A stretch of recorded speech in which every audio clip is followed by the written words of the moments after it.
Pendant 2 siècles, le monde a tremblé sous le choc de la foi et de l'acier. Des déserts brûlés par le soleil de Palestine aux montagnes enneigées d'Anatolie, des palais des rois d'Europe aux minarets de Damas, une succession ininterrompue de guerres, de pèlerinages, de trahisons et de miracles a remodelé le Moyen-Âge.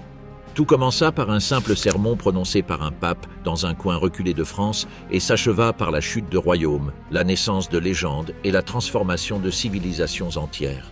Entre ces 2 moments se déploie une saga sans pareille, des chevaliers qui jurèrent de libérer Jérusalem, des sultans qui se levèrent pour la défendre, des rois qui traversèrent les continents pour inscrire leur nom dans l'éternité, des paysans qui marchèrent pieds nus vers un rêve qu'ils comprenaient à peine, et des généraux dont les décisions allaient déclencher des batailles encore étudiées des siècles plus tard.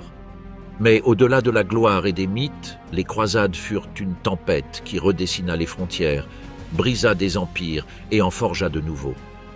Voici l'épopée grandiose de 9 grandes croisades, de dizaines de campagnes mineures, de royaumes oubliés, de villes saintes assiégées et de 2 siècles de conflits incessants. Mais pour comprendre les hommes et les femmes qui vivaient à l'ombre de Jérusalem, il nous faut revenir à un monde bien différent de l'Europe qui plus tard allait déferler sur la ville sainte. Un Orient en ascension.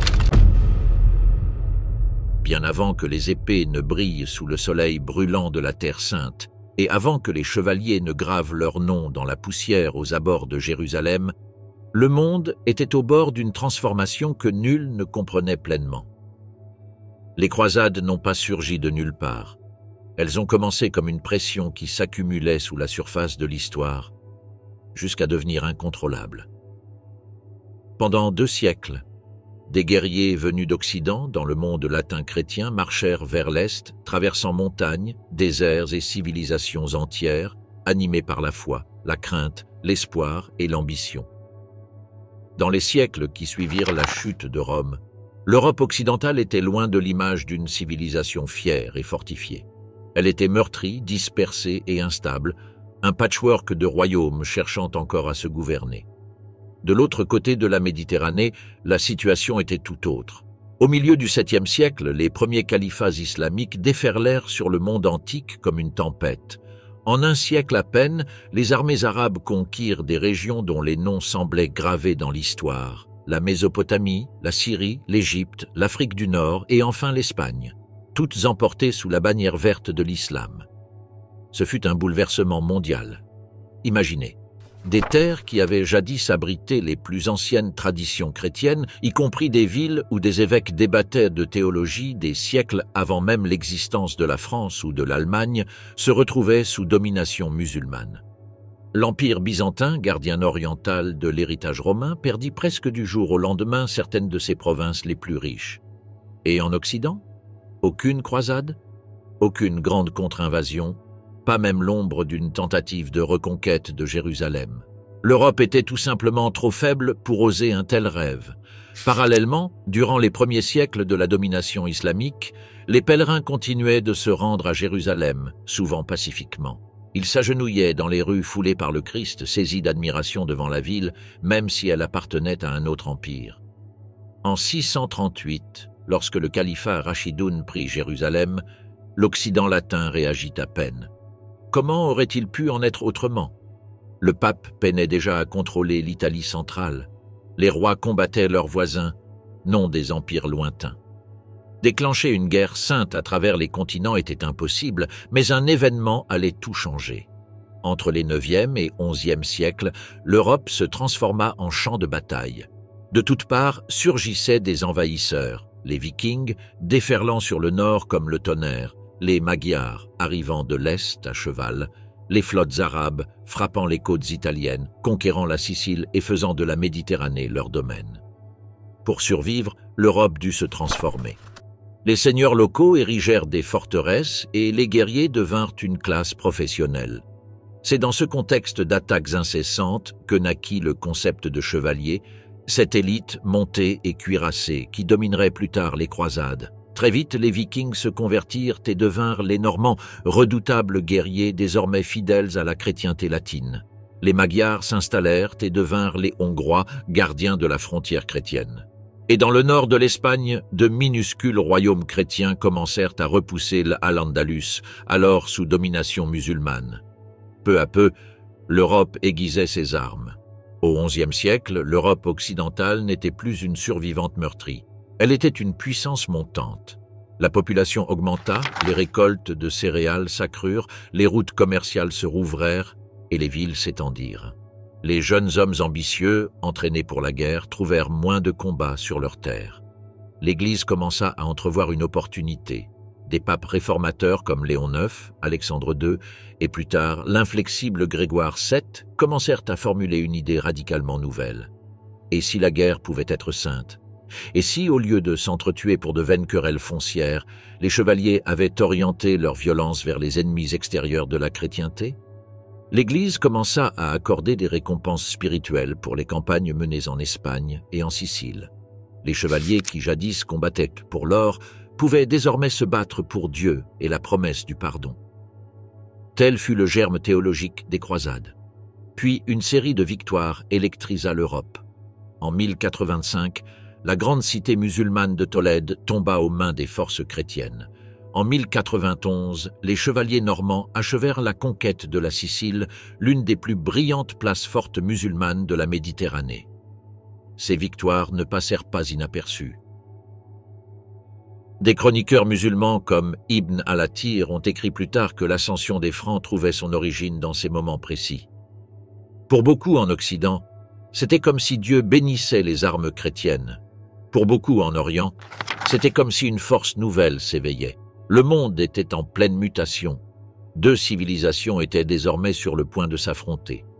Il suffisait d'une étincelle, et en 1095, lors d'un concile à Clermont, petite ville de la capitale, le pape prit la parole. Son message se répandit comme une traînée de poudre et des dizaines de milliers de personnes prirent le flambeau. Mais qu'est-ce qui poussa le pape à lancer cet appel? Quelle crise en Orient exigeait l'aide de l'Occident? Et pourquoi des hommes ordinaires décidèrent-ils soudainement de tout quitter pour une guerre sainte lointaine? Les réponses allaient bouleverser les 2 siècles suivants. La route vers la première croisade. En 1071, une bataille, connue sous le nom de Manzikert, ébranla la confiance du monde chrétien. Sur cette plaine aride d'Anatolie, l'Empire byzantin vit son armée s'effondrer sous les flèches d'une puissance montante, les Turcs seldjoukides. La rumeur courut que l'empereur avait été capturé, et à travers l'Europe, une vérité s'imposa comme une évidence. L'Asie mineure, rempart de la chrétienté orientale, était en train de tomber. Les Seldjoukides, tout juste débarqués des steppes d'Asie centrale et récemment convertis à l'islam sunnite, combattirent avec une rapidité et une férocité sans précédent pour les Byzantins. Des armées qui se déplaçaient comme des ouragans, des archers à cheval qui faisaient pleuvoir des flèches de distance incroyables. À ce moment-là, ils étaient conquérants. Après Manzikert, ils déferlèrent sur l'Asie mineure, s'emparant des villes, des forteresses et du cœur même de l'Empire. Pour la première fois depuis des siècles, Byzance semblait menacée. L'empereur Alexis Ier Comnène comprit le danger. Constantinople resplendissait encore de ses dômes et de son or, mais ses frontières se réduisaient de mois en mois. Seul l'Empire ne pourrait survivre. Il prit donc une décision désespérée. Il envoya des émissaires vers l'ouest avec une requête simple. « Aidez-nous ». Ironie du sort, l'Orient et l'Occident s'affrontaient depuis des générations, mais la nécessité mit fin à la querelle. Si l'Asie mineure tombait complètement, la porte de l'Europe serait ouverte. Lorsque le pape Urbain II rencontra les ambassadeurs d'Alexis en 1095, leurs avertissements étaient alarmants. Les armées turques se rapprochaient, les villes chrétiennes s'effondraient. Urbain les écouta et y vit plus qu'une crise. Il y vit une occasion d'unir l'Occident latin divisé autour d'une cause unique et sacrée.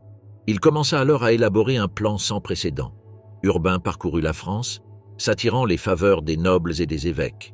Il parla de devoir, d'unité et d'un monde chrétien meurtri. Et en privé, il obtint l'appui de puissants seigneurs, dont Raymond de Toulouse, un vétéran aguerri des guerres frontalières. Lorsqu'Urbain arriva à Clermont en novembre 1095, le plan était prêt. La foule rassemblée à Clermont était trop nombreuse pour la cathédrale. Il fallut construire une estrade à l'extérieur. Là, Urbain II exhorta les guerriers d'Europe à secourir leurs frères d'Orient et à reconquérir la Terre Sainte. Les chrétiens souffraient, Jérusalem étant aux mains des étrangers. Dieu, déclara-t-il, les appelait à se soulever. Cette fois, une croisade avait commencé. Adhémar du Puy fut le premier à s'agenouiller et à recevoir la croix des mains d'Urbain. Puis, nobles et chevaliers de toute l'Europe suivirent son exemple, cousant des croix sur leurs manteaux et jurant de combattre pour le salut. Mais le zèle qu'Urbain avait suscité lui échappa bientôt. Avant même que les grands seigneurs ne soient prêts, un prédicateur misérable nommé Pierre l'Ermite mena des milliers de paysans vers Constantinople. Une masse indisciplinée et chaotique, animée d'une ferveur pure. Affamés, ils combattirent les populations locales et semèrent la terreur chez les Byzantins. Arrivés en territoire seldjoukide, ils furent encerclés et anéantis. Pierre, sous le choc, prit la fuite. C'était un sombre présage, car la véritable croisade n'avait même pas encore commencé, et déjà des milliers d'hommes gisaient morts. Entre la fin de l'année 1095 et l'été 1096, les armées de la première croisade se rassemblèrent, chevaliers entraînés, fantassins aguerris et commandants expérimentés venus de toute l'Europe. Leur destination était Constantinople, mais Alexis, qui avait sollicité leur aide, n'avait jamais imaginé cela, non pas quelques mercenaires, mais une armée occidentale entière marchant vers ses portes.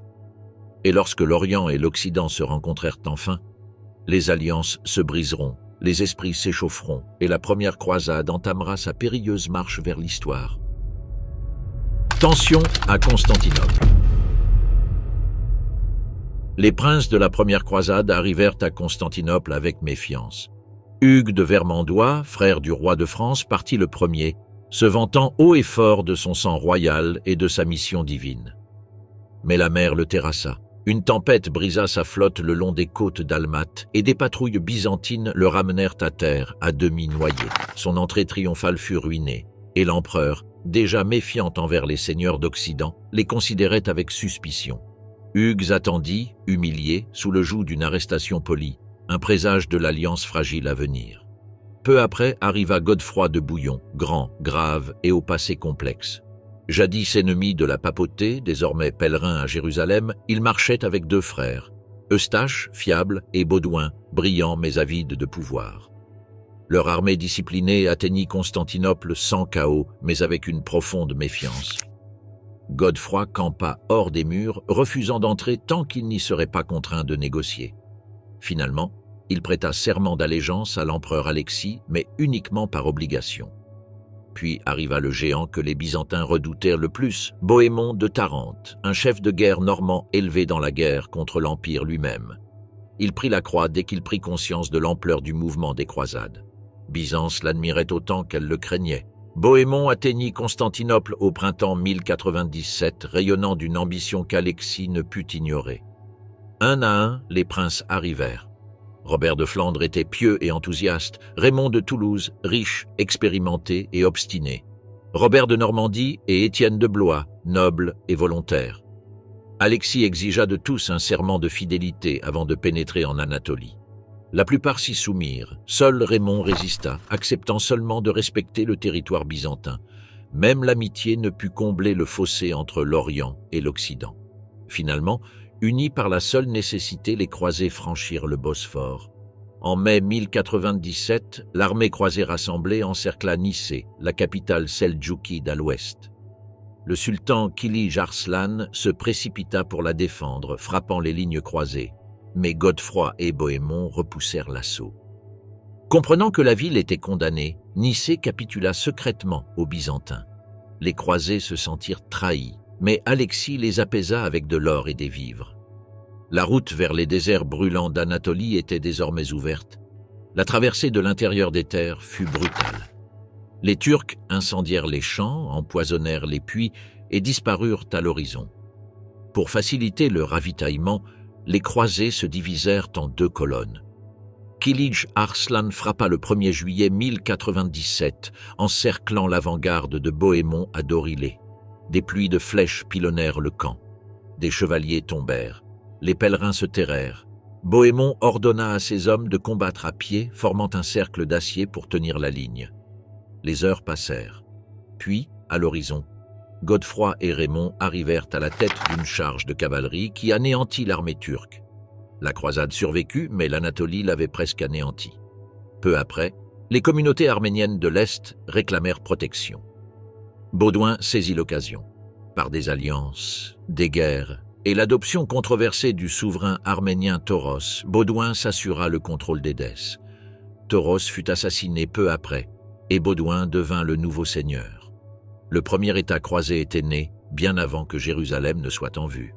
À la fin de l'année 1097, l'armée principale atteignit Antioche, une ancienne cité fortifiée ceinte de remparts et de tours. Le siège se prolongea jusqu'à l'hiver.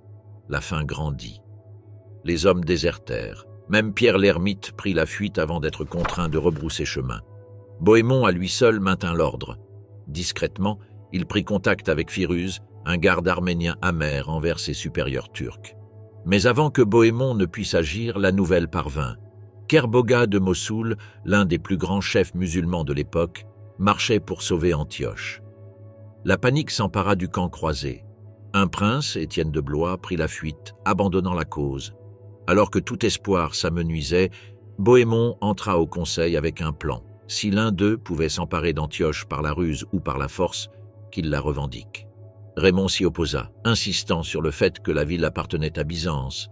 Mais les autres se rangèrent du côté de Bohémond. Alexis n'était pas venu à leur secours. La survie primait. Bohémond sortit, conscient que son heure était venue. Firuz était prêt et Kerboga n'était plus qu'à quelques jours. L'avenir de la croisade reposait désormais sur un pari désespéré. La chute d'Antioche. Le 3 juin 1098, après 8 mois de siège éprouvant, les croisés mirent en œuvre leur ultime ruse. Durant la journée, ils s'éloignèrent d'Antioche, feignant une simple expédition de ravitaillement. Mais à la nuit tombée, ils revinrent silencieusement et attendirent, tapis sous les remparts, le signal d'un traître. À l'intérieur de la ville, un garde arménien nommé Firuz, amer envers ses maîtres seldjoukides, ouvrit une tour à Bohémond de Tarente. Au cœur de la nuit, Bohémond pénétra dans Antioche avec ses chevaliers, s'empara de la tour et sonna du corps. Godefroy de Bouillon et Robert de Flandre surgiraient des ténèbres, et le chaos s'empara de la ville. Surprise, ténèbres et terreur, la garnison seldjoukide s'effondra. Leur commandant Yaghi Siyan prit la fuite, mais fut tué par des Arméniens assoiffés de vengeance. À l'aube du 4 juin, Antioche était aux mains des croisés, à l'exception de la citadelle du mont Silpius, où les derniers défenseurs se retranchèrent. Le siège d'Antioche était terminé, mais le cauchemar, lui, persistait. 3 jours plus tard, Kerboga de Mossoul arriva avec l'une des plus grandes armées que les croisés aient jamais affrontées. Il s'attendait à les trouver affamés aux portes d'Antioche. Or, il se trouvait à l'intérieur de la ville, blessé mais victorieux. Kerboga encercla aussitôt la ville, renforça la citadelle et coupa toutes les issues. Antioche, encore épuisée par le premier siège, souffrait à nouveau de la faim. Les hommes mangèrent des racines, des herbes et du cuir. Le moral était au plus bas, le désespoir se faisait de plus en plus sentir. Au loin, l'empereur Alexis Comnène finit par marcher avec des renforts, mais il rencontra Étienne de Blois qui avait fui Antioche paniqué. Étienne lui affirma faussement que les croisades étaient anéanties et Alexis rebroussa chemin. Les croisés étaient seuls. Au plus fort de la famine, un pauvre prêtre nommé Pierre Barthélemy affirma avoir eu une vision. La Sainte Lance, la lance qui avait transpercé le Christ, gisait enfouie sous la basilique Saint-Pierre. Après des heures de fouilles, un fragment de fer fut découvert. Vrai ou non, l'espoir renaquit soudain chez les croisés. Bohémond saisit l'occasion. Ils allaient marcher sur Kerboga et le combattre en bataille rangée, un plan qui semblait suicidaire. Avec seulement une poignée de chevaux et une armée décimée par la famine, les croisés formèrent les rangs devant la porte du pont. Kerboga hésita, leur permettant de se déployer. Cette hésitation lui fut fatale. Les divisions croisées avancèrent avec une discipline stupéfiante. Leur infanterie tint bon. Leurs contre-attaques brisèrent les ailes turques. La panique se répandit dans la coalition de Kerboga, déjà fragile et minée par les rivalités. En quelques heures, la grande armée de Mossoul se dispersa en déroute. La citadelle capitula peu après et Antioche devint entièrement sous leur contrôle. L'impossible s'était produit. Une armée affamée avait écrasé l'une des forces les plus puissantes de Syrie et la marche vers Jérusalem pouvait enfin commencer. La victoire engendra de nouveaux problèmes. Les croisés convinrent d'une période de repos jusqu'en novembre, mais leur chef spirituel, l'évêque Adhémar, mourut. Sa disparition raviva d'anciennes rivalités, notamment entre Raymond de Toulouse et Bohémond, qui régnaient désormais sur Antioche. Au moment de marcher vers le sud, Bohémond refusa. L'armée stagna et la frustration gagna du terrain. Jusqu'en janvier 1099, date à laquelle Raymond quitta Antioche. Les soldats se rallièrent aussitôt à lui. La marche reprit. Poursuivant leur route vers le sud à travers la Syrie, les croisés reçurent des vivres de villes désireuses d'éviter le sort d'Antioche. Même les Fatimides d'Égypte les sous-estimèrent, les croyant uniquement en quête d'alliance et non de Jérusalem. Le 7 juin, ils atteignirent le mont Joie. À la vue de Jérusalem qui se profilait au loin, beaucoup tombèrent à genoux, en larmes. Enfin, après des années de sang et de destruction, la ville sainte se dressait devant eux. Le gouverneur fatimide de Jérusalem avait expulsé les chrétiens locaux et renforcé les murailles avec acharnement. Les croisés étaient affaiblis, l'eau était rare et une armée de secours égyptienne marchait vers le nord. Leur première attaque échoua.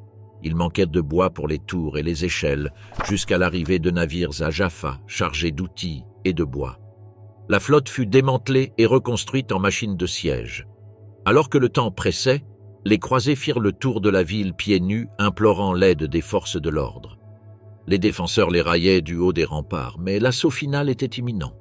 Jérusalem allait bientôt affronter la plus grande tempête du Moyen Âge. La chute de Jérusalem. Aux premières lueurs du 14 juillet, les trompettes des croisés déchirèrent le silence. L'assaut final avait commencé. La garnison fatimide de Jérusalem se précipita vers les remparts pour y découvrir l'impossible. Durant la nuit, Godefroy de Bouillon avait démonté tout son train de siège, l'avait transporté à travers la vallée et l'avait reconstruit face à un point faible du mur, près de la porte Saint-Étienne. Un exploit si stupéfiant que, plus tard, les chroniqueurs musulmans affirmèrent que les Francs avaient bénéficié d'une aide surnaturelle. Les nouvelles tours dominaient désormais le point le plus vulnérable de la ville.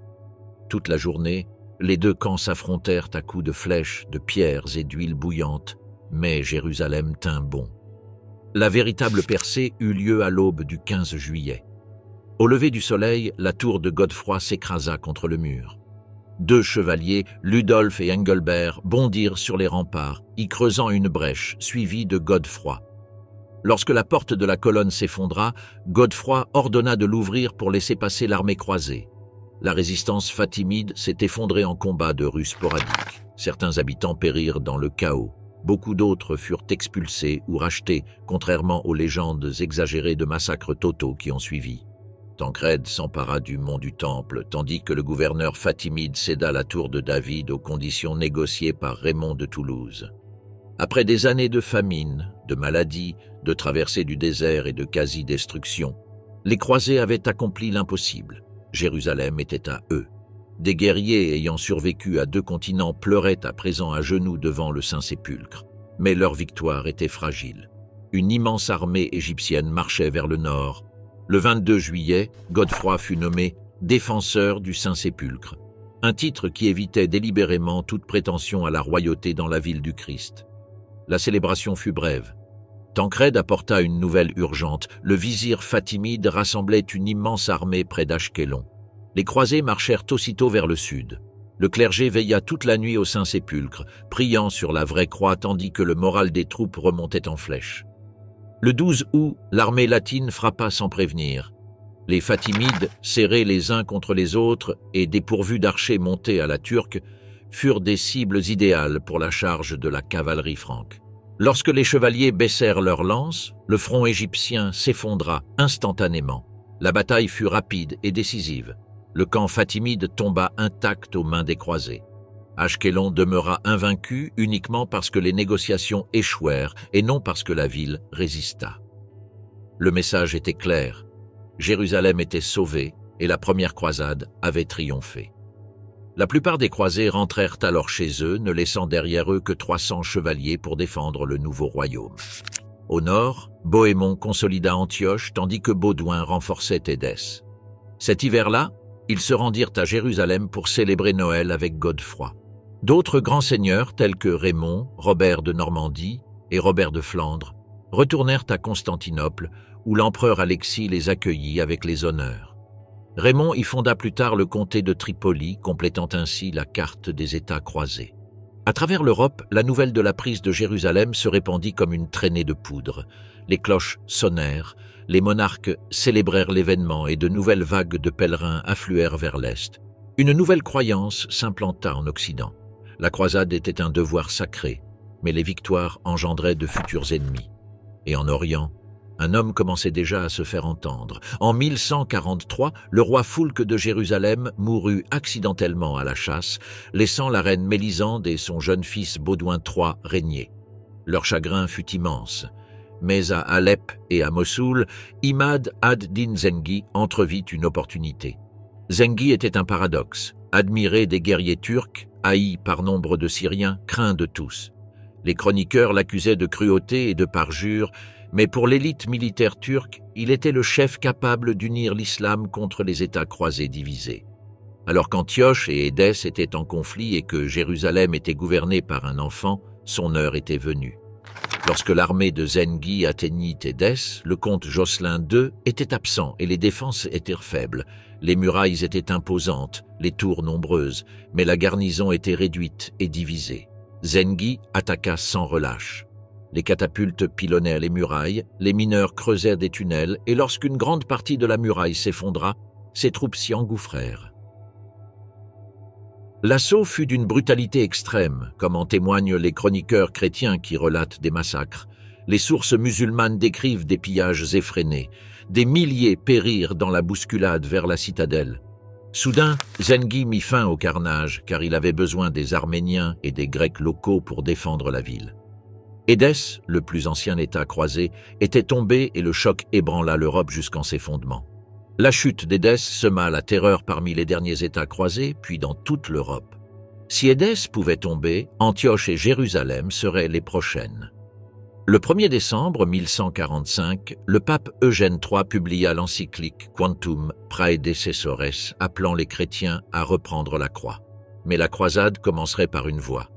Bernard de Clairvaux, le plus vénéré des ecclésiastiques de son temps, prêchait avec une telle force que des royaumes entiers s'enflammaient. Les rois venaient le consulter comme s'il était un oracle. Ses lettres proclamèrent la croisade comme une bénédiction jubilaire. Sous son influence, le roi Louis VII de France prit la croix. L'Allemagne suivit bientôt son exemple et la deuxième croisade commença. L'appel à étendre l'Europe.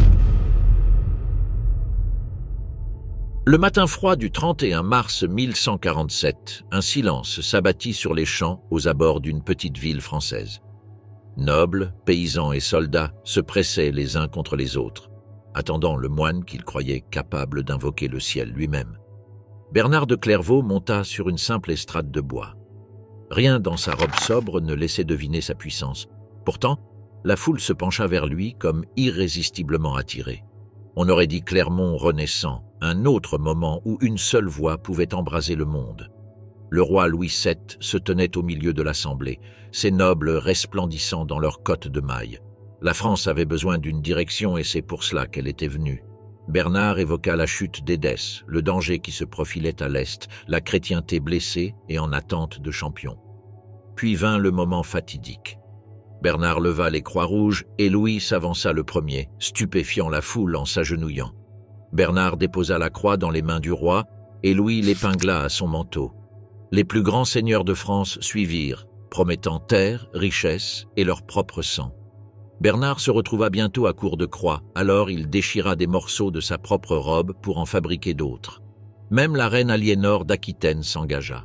Son vœu, mêlé à celui de Louis, les lierait dans un voyage qui mettrait leur fragile mariage à rude épreuve. À l'approche de l'hiver, Bernard se dirigea vers l'Est, au cœur du Saint-Empire romain germanique, en quête d'un second roi. Conrad III, homme discipliné, fier et endurci par les intrigues politiques germaniques, avait longtemps hésité à s'engager.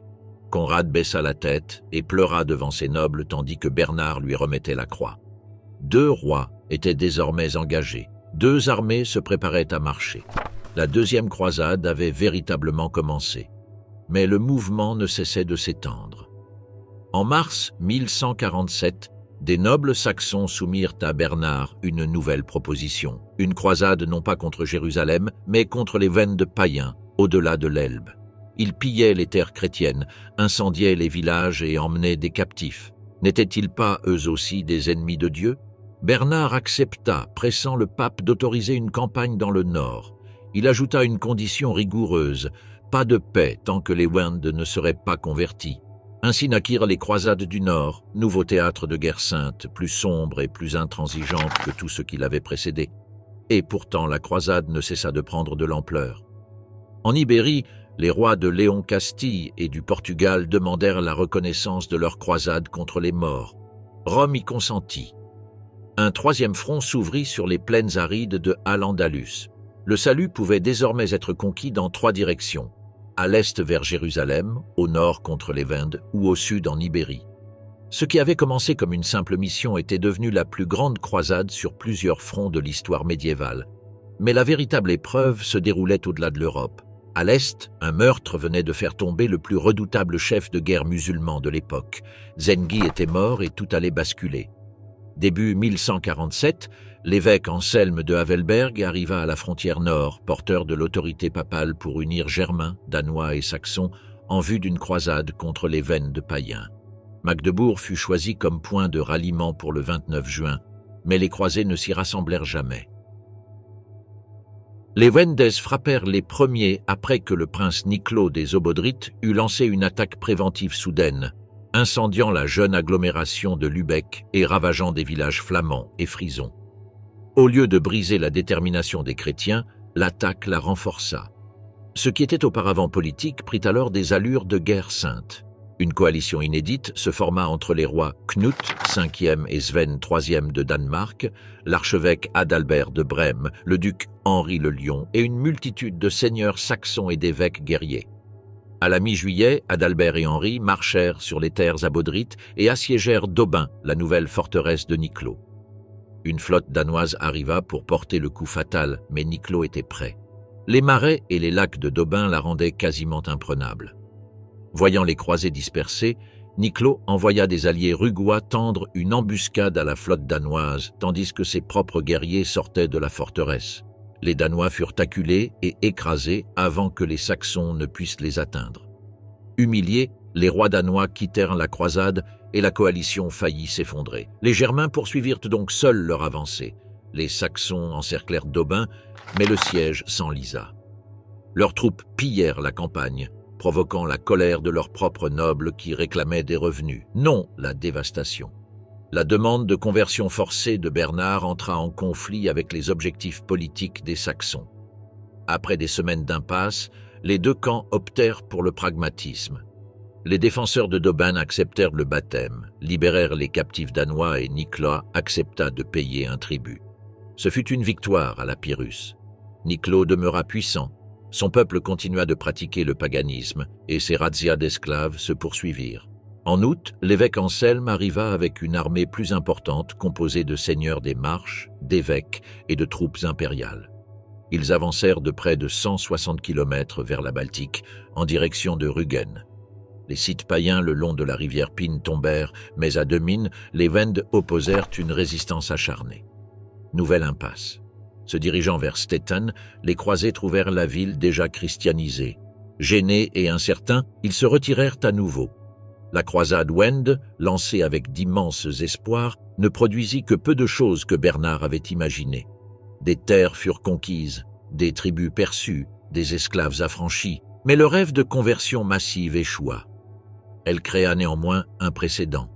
La Baltique allait devenir une frontière permanente de guerre sainte. Et bien que Niclot ait survécu, le monde qu'il avait combattu pour défendre ne durerait pas éternellement. Ce n'était que le début. Une coalition brisée. L'Aube n'avait pas encore effleuré l'Asie mineure que l'armée meurtrie de Louis comprit que le voyage à venir mettrait à l'épreuve non pas sa force mais son endurance. Alors même qu'il quittait les champs calcinés près d'Éphèse, des cavaliers seldjoukides les suivaient du haut des collines, les narguant, les observant et s'attaquant aux traînards comme des loups. La veille de Noël, les Turcs lancèrent une attaque surprise. Les Français combattirent avec acharnement et les repoussèrent, mais l'ennemi ne disparut jamais vraiment. Il se fondit dans la nuit, traquant la colonne avec une patience implacable. Louis resserra la marche, transformant la colonne en une forteresse mobile. Cependant, la progression ralentit et chaque ravin semblait promettre une embuscade. Ils atteignirent alors le méandre, où le sultan Messoud leur avait tendu un piège. Les troupes seldjoukides bloquaient le gué, tandis qu'une force cachée attendait derrière les croisés. Lorsque la bataille éclata le 1er janvier, les flèches pilonnèrent l'avant et l'arrière des lignes ennemies. La confusion s'installa, mais les Francs trouvèrent un point de passage, chargèrent à travers les eaux glacées et brisèrent les lignes turques dans un combat rapproché d'une violence inouïe. Les Seldjoukides battirent en retraite, abandonnant un campement rempli de provisions et remontant brièvement le moral des Français, mais la bataille de Messoud n'était pas terminée.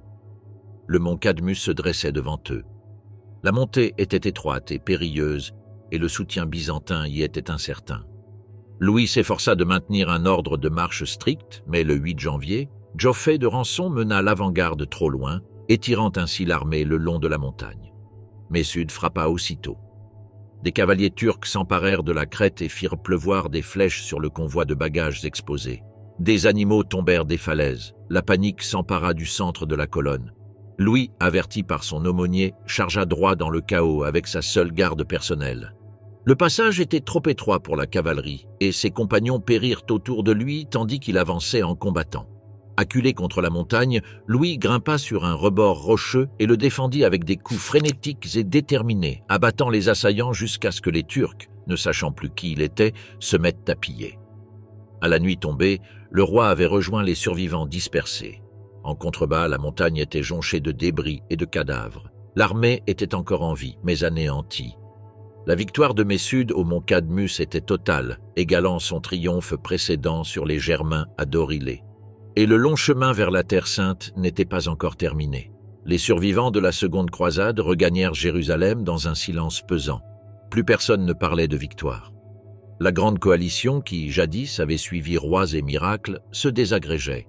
Conrad III, brisé par le désastre d'Anatolie, fit voile pour Thessalonique le 8 septembre. À Constantinople, Manuel Comnène l'accueillit avec une cérémonie, et les deux rivaux se réconcilièrent, tournant leur attention vers un nouvel ennemi qu'ils craignaient tous deux, Roger II de Sicile. Louis VII resta sur place. Il refusa de quitter la Terre Sainte tant qu'il n'aurait pas sauvé quelque chose des décombres de la croisade. Pendant ce temps, Aliénor d'Aquitaine, surveillée de près et qui complotait déjà la séparation, voyait leur mariage s'effondrer aussi sûrement que la croisade elle-même. Les lettres de Louis se firent plus acerbes. Il tenait Manuel pour responsable des échecs de la croisade, accusant l'empereur de sabotage subtil et d'alliance secrète avec les Turcs. Son retour fut marqué par une nouvelle humiliation. Des navires byzantins retinrent brièvement son convoi et celui d'Aliénor. À son arrivée en Italie, la colère et la déception le consumaient. En Sicile, lui et Roger II évoquèrent même à voix basse une nouvelle croisade, visant Byzance elle-même, mais quelque chose changea. De retour à Jérusalem, les chefs tinrent un dernier conseil. Conrad proposa une attaque contre Ascalon, mais personne n'eut la volonté de reprendre le combat. La coalition se disloqua presque aussitôt. Conrad partit à Mer, accompagné de son jeune neveu Frédéric de Souabe, le futur Frédéric Barberousse, qui allait transformer les échecs dont il avait été témoin en la rigueur et la férocité de ses propres croisades. D'autres en tirèrent également des leçons. Bernard de Clairvaux, celui qui avait embrasé l'Europe par ses sermons enflammés, fut blâmé d'avoir suscité un zèle sans préparation. Les croisés futurs corrigeraient cette erreur. Barberousse forgerait une discipline de fer. Richard Coeur de Lyon mettrait en place des chaînes d'approvisionnement, des flottes et une stratégie. Louis VII rentra chez lui vaincu, mais étrangement rehaussé. Bien que la croisade ait échoué, les souffrances qu'il avait endurées lui valurent l'admiration. Mais même le pape ne put adoucir la vérité. Eugène III déplora l'expédition comme une blessure infligée à la chrétienté. Adrien IV déclara que Louis et Conrad avaient marché avec trop d'insouciance, se fiant davantage à la politique byzantine qu'au sens militaire. À travers l'Europe, le deuil se répandit. Même en Ibérie, où les armées croisées avaient remporté de grandes victoires, la tristesse éclipsa les célébrations. Les prédicateurs condamnèrent l'arrogance et l'insouciance.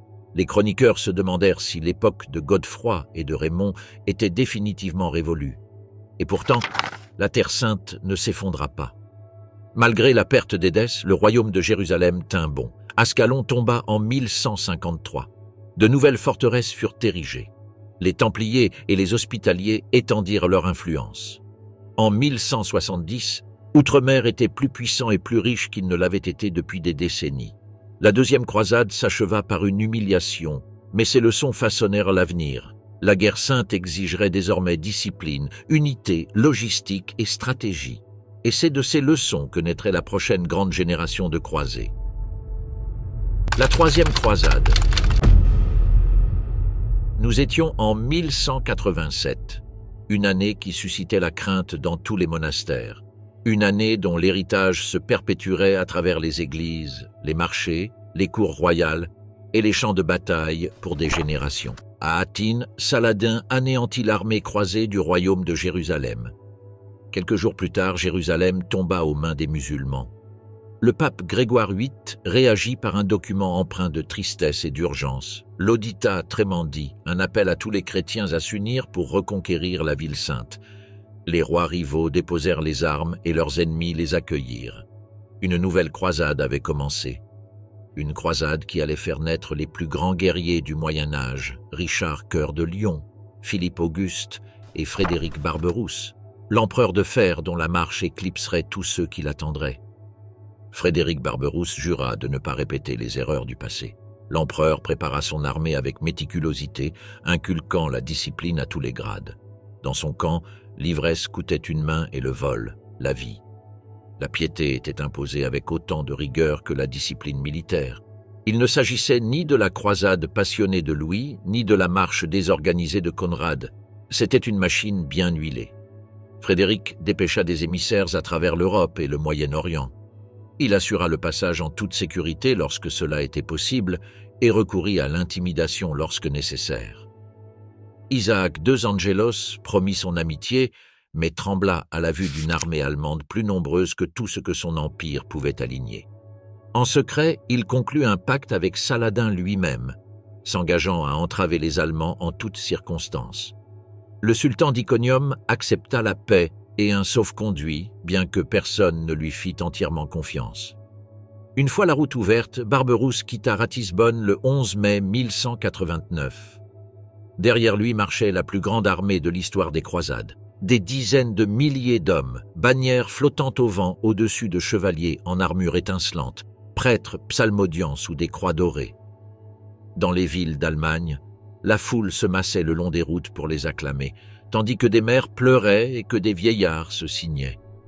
Tous affirmaient qu'une telle armée, menée par un tel roi, ne pouvait assurément pas échouer. La Hongrie accueillit chaleureusement Barberousse. Sa belle-fille, la reine Marguerite, était la fille du roi Louis VII, et l'hospitalité était sincère. Mais lorsque les Allemands pénétrèrent en territoire byzantin, l'atmosphère changea du tout au tout. Embuscades, harcèlement, marchés bloqués et rumeurs de trahison. À Nice, des rebelles serbes supplièrent l'empereur de se joindre à leur soulèvement contre la domination byzantine. Frédéric refusa, car cela n'était pas son intention, mais cette requête même révéla l'instabilité croissante de l'Empire. À maintes reprises, les forces byzantines locales attaquèrent l'avant-garde de Frédéric. Les prisonniers, une fois faits, avouèrent, sous interrogatoire, avoir agi sur ordre direct de l'empereur Isaac Ange. À Philippopolis, les Germains trouvèrent la ville abandonnée. Ces fortifications avaient été délibérément détruites par Isaac pour empêcher les croisés de s'en servir. Il ne s'agissait pas d'un malentendu, mais bien d'un sabotage. La situation s'aggrava lorsque Frédéric apprit que ses ambassadeurs à Constantinople avaient été emprisonnés. Isaac exigea alors des otages, un tribut et une part des futures conquêtes en Terre Sainte. Ce fut l'insulte suprême. Frédéric s'empara de territoires en Thrace, prit Andrinople et encercla Constantinople de son influence. Isaac Angelos, pris de panique face à la menace de rébellion, finit par capituler devant l'armée la plus disciplinée qu'ait connue l'Europe depuis des générations. Le 14 février 1190, un traité fut imposé aux Byzantins. Un sauf-conduit pour les croisés allemands, des marchés à des prix équitables, des navires pour les transporter à travers l'Hellespont et la libération immédiate de tous les envoyés emprisonnés. Très vite, Frédéric accepta de se retirer sans attaquer Constantinople. Isaac Angelos survécut, mais de justesse. Son empire, faible, sans chef et corrompu, fut mis à nu. L'armée allemande poursuivit sa marche. Devant elle se dressait le plus grand défi de tous, les terres des Turcs seldjoukides, où planait encore le spectre de la seconde croisade et où Barberousse surpasserait ses prédécesseurs, ou les rejoindrait dans la défaite. Le 25 avril 1190, les croisés allemands de Frédéric Barberousse pénétrèrent enfin sur les terres du sultan seldjoukide de Roum, Kilis Arslan II. Des promesses de sauf-conduit, de marché et d'amitié avaient été obtenues d'avance, mais ces accords restaient fragiles. La réalité sur le terrain était brutale. Le fils de Kilis Arslan, Gutbuladin, homme rusé et ambitieux, allié par mariage à Saladin lui-même, avait discrètement pris le contrôle de l'armée paternelle. Il préparait une embuscade qui mettrait à l'épreuve la discipline et le courage des troupes allemandes. Le 7 mai, près de Philomélium, eut lieu le premier affrontement. Des cavaliers turcs surgirent de leur position dissimulée et firent pleuvoir des flèches sur les croisés. La panique menaçait de s'emparer des troupes, mais le jeune duc Frédéric de Souabe, fils de Frédéric Barberousse, mena une contre-attaque d'une précision implacable, mettant en déroute les Turcs et leur infligeant de lourdes pertes. Les montagnes d'Anatolie se dressaient devant eux, rudes et impitoyables. Les vivres s'épuisaient, les raids se multipliaient, mais l'armée allemande persévéra, sa discipline lui permettant de surmonter la faim, la fatigue et le terrain accidenté. Le 18 mai, les croisés atteignirent Ticonium, la capitale seldjoukide. Certains commandants pressèrent Barberousse de la contourner, craignant un retard. Mais le vieil empereur refusa d'abandonner une ville ennemie. À l'extérieur des remparts, Gutbuladin attendait avec le gros de son armée. Frédéric divisa ses forces. Son fils lança un assaut direct sur la ville, tandis que l'empereur lui-même affrontait les divisions turques. En infériorité numérique, mais supérieur en stratégie et en puissance militaire, les chevaliers allemands lancèrent une charge de cavalerie qui brisa les lignes seldjoukides. Des milliers de Turcs tombèrent. Les portes d'Iconium s'ouvrirent aux croisés. La ville leur livra trésors, provisions et une victoire symbolique sans précédent depuis la première croisade. Gutbuladin fut destitué, son père rétabli dans ses fonctions, et Frédéric obtint la coopération des Turcs par le biais d'otages et d'accords. Ce fut un triomphe de l'habileté et de l'organisation militaire, une campagne modèle rarement relatée par l'histoire populaire, mais un exploit de discipline et d'audace en terre étrangère. L'armée allemande avait vaincu deux des puissances les plus dangereuses d'Anatolie, l'Empire byzantin et les Seldjoukides, sans reddition ni mutinerie. Quelques semaines plus tard, en Arménie chrétienne, le drame survint. Le 10 juin, alors qu'il traversait le fleuve Salat, Frédéric fut victime d'un accident qui lui coûta la vie. Les circonstances exactes restent floues. Certains disent qu'il tomba de cheval, d'autres qu'il se noya dans le fleuve. Peut-être s'agissait-il d'un AVC ou d'une crise cardiaque. L'âge et le stress de la campagne ont sans doute contribué à sa mort. Son décès anéantit ces hommes. Mais l'armée, aguerrie et disciplinée, poursuivit la lutte sous le commandement de son fils, le jeune duc Frédéric de Souabe. En octobre, les Allemands atteignirent le siège d'Acre.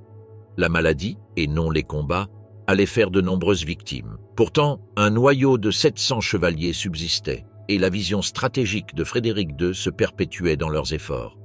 C'est là que l'ordre teutonique allait naître, à partir d'un petit hôpital établi par les Allemands. Pendant ce temps, en Europe, Richard Cœur de Lion se préparait à prendre la relève. Roi de paradoxe, il hérita de la croisade non seulement comme d'un devoir sacré, mais aussi comme d'une épreuve pour son leadership et sa bravoure. En juillet 1190, il appareilla avec ses troupes et fit escale en Sicile. Là, les tensions s'exacerbèrent avec Tancrède, le souverain usurpateur qui retenait prisonnière Jeanne, la sœur de Richard. Mais la fureur et l'habileté de Cœur de Lion renversèrent rapidement la situation. Jeanne fut libérée, sa dot récupérée, et Richard intégra sa fortune au trésor des croisés. Le 10 avril 1191, la flotte de Richard fut prise dans une tempête alors qu'elle faisait route vers la Terre Sainte, et plusieurs navires s'échouèrent au large de Chypre. L'île, sous le règne du conquérant byzantin Isaac Comnène, s'était allié à Saladin pour tirer profit du malheur des croisés. Isaac captura les survivants et pilla les épaves jusqu'à l'arrivée de Richard, lui-même le 5 mai. Avec l'audace qui le caractérisait, Cœur de Lion débarqua et mena personnellement ses hommes à l'assaut des fortifications d'Isaac. La campagne se déroula à une vitesse fulgurante. Les troupes de Richard s'emparèrent des places fortes côtières, encerclèrent le camp d'Isaac et le forcèrent à se rendre. Le 1er juin, Chypre était entièrement sous son contrôle. L'île allait se révéler d'une valeur inestimable, servant de base de ravitaillement et de point de ralliement pour les armées croisées à Acre. En un seul mois, Richard avait su transformer le malheur en opportunité, démontrant ainsi son génie de général et de stratège.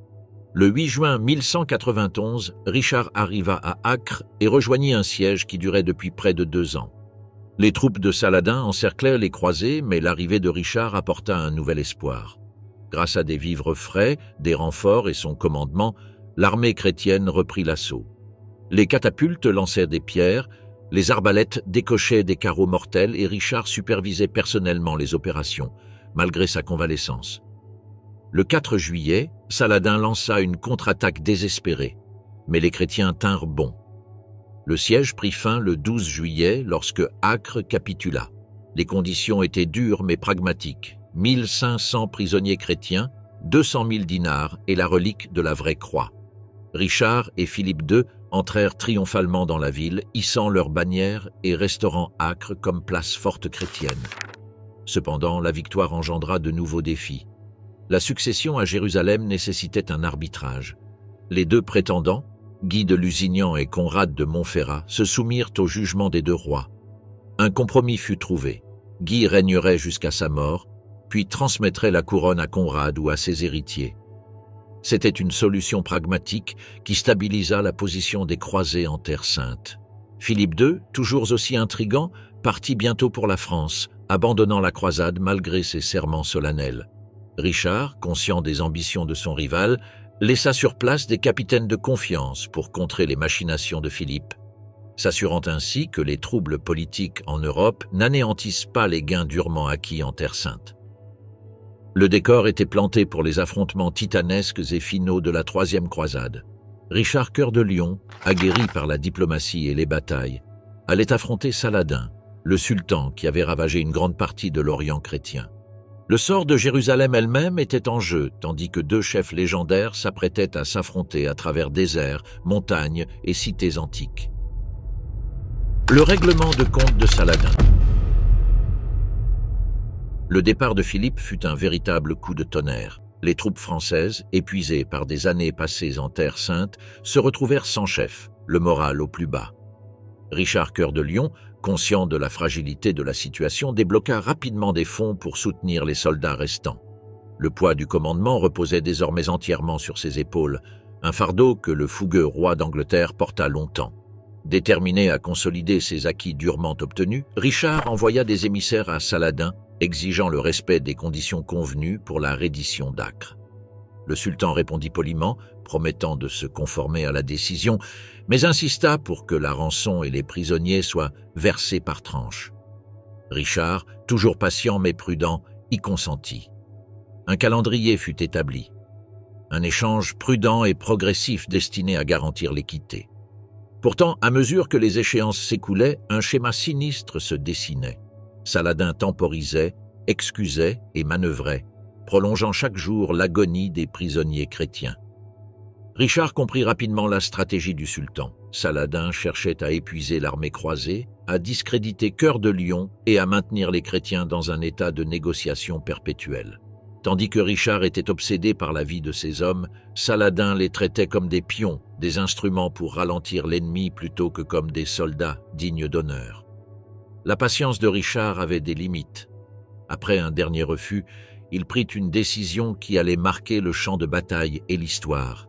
Il fit défiler les prisonniers devant le campement de Saladin et les exécuta publiquement, envoyant un message glaçant. On ne plaisantait pas avec le roi d'Angleterre. Ce geste choqua l'armée musulmane. Nombre d'émirs et d'officiers mirent alors en doute le jugement de Saladin et la loyauté au sein de ses rangs commença à s'effriter. Dès lors, Les garnisons hésitèrent à défendre ces positions, craignant le même sort que les défenseurs d'Acre. La prise d'Acre fut un tournant décisif. La ville était le pilier de Saladin, un centre névralgique pour ses armées et ses approvisionnements. Une fois Acre sécurisé, Richard porta son attention vers le sud, le long de la côte, en direction de Jaffa, porte d'entrée de Jérusalem et autres places fortes essentielles.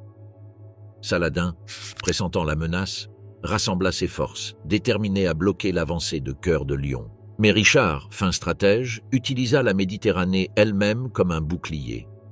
Sa flotte ravitaillait l'armée sans relâche, protégeant le flanc droit et neutralisant la supériorité numérique de Saladin. Le 22 août, les croisés entamèrent leur marche épuisante. La chaleur était accablante et le terrain impitoyable. Du haut des collines et des vallées, les archers montés de Saladin pilonnèrent le sol, décochant des flèches qui fauchaient hommes et chevaux sans distinction. Pourtant, la discipline de Richard demeura inébranlable. Ses formations restèrent impeccables, chaque pas mesuré, chaque unité à sa place. Le 7 septembre, l'armée émergea d'une forêt dense au nord d'Arsuf et Richard sut que Saladin tenterait une bataille décisive. Les croisés étaient déployés en 12 escadrons, les Templiers en avant-garde, les Hospitaliers en arrière-garde. Environ 11 000 hommes affrontèrent le double, les forces de Saladin comptant près de 25 000 hommes. La bataille éclata avec une férocité inouïe. Les troupes de Saladin attaquèrent par vagues successives, cherchant à écraser les croisés au corps à corps. Richard s'y attendait. Ses archers et arbalétriers tinrent la ligne, protégeant la cavalerie et ralentissant l'avancée ennemie. Tandis que les forces musulmanes se rapprochaient, Richard patientait, son esprit calculateur, son plan se mettant en place. Il voulait que Saladin s'engage pleinement dans la mêlée, exposant ainsi ses troupes à une contre-attaque dévastatrice. Puis vint le moment tant attendu par Cœur de Lion.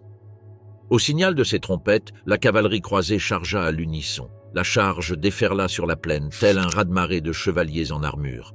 Les rangs musulmans se brisèrent sous l'assaut implacable. Richard lui-même menait la charge, l'épée à la main, abattant ses ennemis comme un faucheur. Les chroniques le décrivent avançant avec une fureur indomptable, semant la destruction sur son passage. Même le neveu de Saladin, Taqi al-Din, ne put tenir ses positions. La troisième charge de Richard brisa finalement la cavalerie musulmane et la victoire fut scellée. Saladin s'enfuit dans les collines avec les restes de son armée, laissant les croisés occuper Arsuf. Bien que nombre de ses soldats aient survécu, le prestige du sultan fut fortement ébranlé, et cette perte sema la terreur dans ses rangs. Les suites de la bataille furent aussi émouvantes que victorieuses. Les pertes chrétiennes furent légères, mais l'armée pleura la mort de Jacques d'Avenat, chevalier vénéré dont le courage avait inspiré tous les hommes.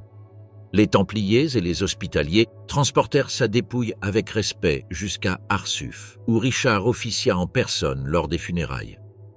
Arsuf étant sécurisé, les croisés se dirigèrent vers le sud, en direction de Jaffa, où ils rétablirent les fortifications et consolidèrent leur contrôle de la plaine côtière.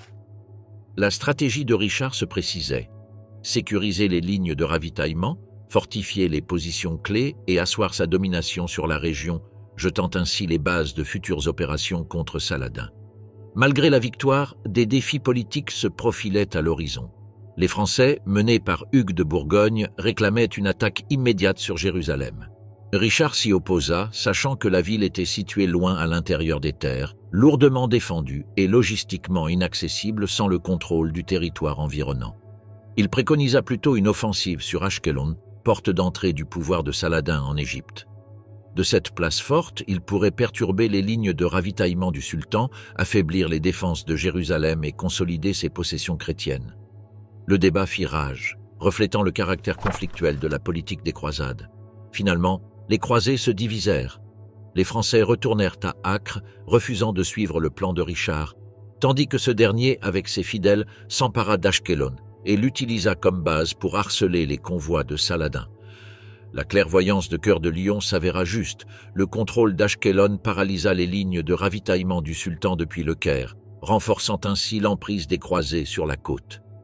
Mais des nouvelles d'Angleterre assombrirent l'horizon de Richard. Son frère Jean s'était allié à Philippe de France et menaçait de s'emparer de la couronne en son absence. Déchiré entre son devoir envers son royaume et la Terre Sainte, Richard se trouva confronté à un cruel dilemme. À contre-cœur, il commença à organiser son retour, laissant la direction des croisades entre les mains expertes d'Henri de Champagne, qui accéda au trône de Jérusalem après l'assassinat de Conrad par les mystérieux assassins. Alors même que Richard s'apprêtait à partir, la campagne était loin d'être terminée. Des désaccords persistaient entre les seigneurs croisés, le contraignant à choisir entre obéir à leur volonté et risquer un désastre total, ou maintenir la discipline et la prudence stratégique.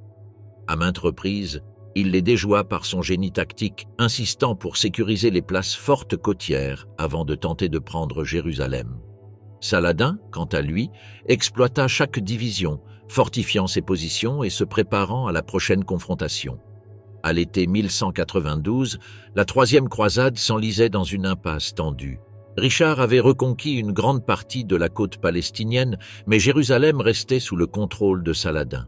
Cœur de Lion fortifia Ashkelon et Jaffa sécurisa ses lignes de ravitaillement et contraignit le sultan à reconnaître la souveraineté chrétienne sur les ports stratégiques. Pourtant, la guerre s'éternisait, une guerre d'usure où se mêlaient stratégie et volonté, les deux camps étant épuisés et sur leur garde. Alors que Richard faisait voile vers Jaffa pour affronter les troupes de Saladin, le décor était planté pour un nouveau duel dramatique. Le temps pressait, les enjeux étaient plus importants que jamais, et l'ombre de la guerre planait sur la Terre Sainte. Les croisades, saga s'étendant sur des siècles, avaient mené les plus grands rois et armées d'Europe au bord du précipice. À ce jour, l'issue reste incertaine. Le 28 juillet, Saladin arriva à Jaffa avec toute la puissance de son armée. La ville, perchée sur la côte, était désormais confrontée à la colère du sultan. Il divisa ses forces avec une précision impitoyable, l'aile droite sous le commandement de son fils Al-Zahir, l'aile gauche sous celui de son frère Al-Adil, tandis que Saladin lui-même commandait depuis le centre. Le siège commença véritablement. Des sapeurs musulmans creusèrent des tunnels sous les murs, déterminés à faire plier la forteresse chrétienne. À l'intérieur de Jaffa, les défenseurs étaient peu nombreux, mais les remparts et les tours récemment reconstruits offrait un espoir. Pendant des jours, les combats furent acharnés. Les troupes de Saladin abattirent des sections de la courtine, mais se heurtèrent aux incendies allumés par les chrétiens pour bloquer leur progression. Ibn Shaddad, chroniqueur de Saladin, s'émerveilla de leur courage. Les chrétiens laissèrent les portes ouvertes et restaient en formation, combattant à découvert face à l'ennemi. Le 31 juillet, les murailles de Jaffa étaient en ruine et percées. Désespérés, les défenseurs envoyèrent des émissaires en pleine nuit, parmi lesquels l'évêque Randolph de Bethléem, pour négocier avec Saladin. Le sultan, saisissant l'occasion, proposa un marché, la reddition de la ville et une rançon pour les soldats. La garnison se replia sur la citadelle, attendant les émissaires du sultan, tandis que les troupes musulmanes déferlaient sur la ville, la pillant et l'incendiant. Mais des rumeurs commencèrent à circuler dans le camp de Saladin. Richard, cœur de lion, arrivait avec sa flotte. La panique se lisait dans les yeux du sultan lorsqu'il envoya des émissaires collecter des rançons et évacuer les défenseurs de la citadelle avant l'arrivée de Richard. Confiant en la victoire, Saladin pensait pouvoir empêcher tout débarquement. L'aube du 1er août offrit un tout autre spectacle. À l'horizon, les trompettes de la flotte de Richard annoncèrent son approche. Les défenseurs, voyant une lueur d'espoir dans les navires chrétiens, renoncèrent à leur reddition. Ibn Shaddad, stupéfait, vit la garnison escalader les remparts, boucliers en main, prêts au combat. Dans une manœuvre soudaine et fulgurante, les cavaliers francs chargèrent la citadelle à travers les troupes de Saladin. Une attaque féroce et audacieuse qui resterait à jamais gravée dans l'histoire. Richard lui-même s'avança dans les vagues, sa hache danoise levée, s'écriant « Par les mollets de Dieu, Saladin ne prendra jamais les chrétiens !» Des chevaliers et des archers suivirent, et la bataille bascula instantanément. Ibn Shaddad, qui avait observé chaque mouvement, décrivit la scène avec stupéfaction. Les hommes de Richard nettoyèrent le port des forces musulmanes, galopant devant les envoyés du sultan et semant la confusion chez l'ennemi. Le camp de Saladin fut plongé dans le chaos, ses plans s'effondrant sous ses yeux. La ville de Jaffa fut rapidement reprise. Richard, à la tête de ses chevaliers, traversa en trombe les ruelles étroites et les escaliers en colimaçon, les menant au combat rapproché et repoussant les musulmans de tous côtés. Cœur de Lion arracha lui-même les bannières de Saladin et hissa son propre étendard. Les défenseurs de la citadelle, fous de joie, acclamèrent leur roi. Jaffa, presque perdu, fut sauvé par l'audace, le timing et le commandement hors pair de Richard. Mais la victoire était loin d'être acquise. Saladin, refusant de concéder la victoire, se regroupa à Ramla et se prépara à une nouvelle attaque. Richard, conscient du danger, fortifia Jaffa avec des débris de ses navires, construisant une fortification de fortune pour défendre la ville avec ses maigres troupes. Face à l'armée du sultan, forte de 10 000 hommes, Richard commandait moins de 2 000 hommes et une poignée de chevaliers. Mais chacun d'eux était discipliné, prêt au combat et galvanisé par le roi lui-même. Lorsque Saladin lança son assaut le 3 août, les quelques troupes chrétiennes tinrent bon. Les archers à cheval et l'infanterie du sultan se heurtèrent aux murs de boucliers de Richard, mais furent repoussés à chaque assaut. Ibn Shaddad écrivit avec étonnement devant leur ténacité, comparant les chrétiens à des chiens de guerre, hargneux et inébranlables. Les charges répétées échouèrent et les ordres de Saladin restèrent lettres mortes. Son armée se désagrégeait devant une poignée d'hommes de Richard. Constatant l'effondrement du moral ennemi, Richard mena personnellement une charge de cavalerie. Avec moins de 20 chevaliers, il fondit sur le cœur des forces de Saladin, perçant les lignes ennemies et semant la panique dans les rangs musulmans. Ibn Shaddad raconta comment Richard galopa d'une aile à l'autre sans rencontrer de résistance, tandis que le sultan, furieux et impuissant, se repliait sur Yazur. L'armée musulmane battit en retraite, vaincue, démoralisée et humiliée. La bataille de Jaffa fut un coup de maître psychologique. L'ambition de Saladin d'expulser les croisés de la côte sud fut anéantie. Pour Richard, elle confirma la réalité stratégique. Jérusalem restait hors de portée, mais Jaffa, Acre et le réseau côtier vital étaient solidement ancrés aux mains des chrétiens. Les victoires de Cœur de Lion permirent aux croisés de conserver une tête de pont en Terre Sainte, une base pour leur future campagne. Suite à la bataille, Richard négocia avec Saladin par l'intermédiaire d'émissaires, tirant parti de sa victoire pour obtenir une trêve. Le 2 septembre 1192, un accord de 3 ans fut signé à Ramla. Les croisés conservèrent la côte de Tyr à Jaffa, incluant des villes clés comme Césarée et Arsouf. Les pèlerins chrétiens pouvaient accéder à Jérusalem en toute sécurité, mais Richard, inflexible sur ses principes, refusa d'entrer dans la ville sainte autrement qu'en tant que conquérant. Le 9 octobre, Richard, remis de sa maladie, embarqua sur sa flotte et mit le cap sur son pays, laissant derrière lui un territoire croisé sécurisé. La troisième croisade, bien qu'ayant échoué à reprendre Jérusalem, avait remporté des succès remarquables. Les villes côtières furent restaurées, les lignes de ravitaillement sécurisées et Saladin contraint de reconnaître les limites de son pouvoir. Chypre fut annexée aux possessions croisées, Jaffa et Acre résistèrent à l'adversité, et Cœur de Lion avait prouvé que la stratégie, le courage et le commandement pouvaient triompher de l'adversité. Les historiens débattent encore du succès ou de l'échec de la troisième croisade, mais sur le plan stratégique, ce fut un triomphe. Saladin conserva Jérusalem, mais les chrétiens reprirent le contrôle de la côte, essentielle à la défense du pays, de ports stratégiques, et préservèrent la possibilité de futures campagnes. Finalement, le royaume croisé survécut et la légende de Richard Cœur de Lion fut immortalisée dans les flammes de Jaffa.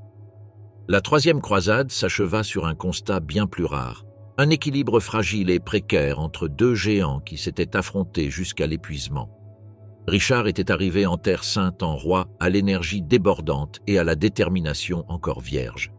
Il la quitta en commandant dont le nom résonnerait à travers les siècles. Saladin demeurait le gardien de la ville la plus sainte de l'islam. Aucun des deux ne parvint à briser la volonté de l'autre, et c'est ainsi qu'ils forgèrent une paix forgée dans la brutalité de la guerre et le respect mutuel.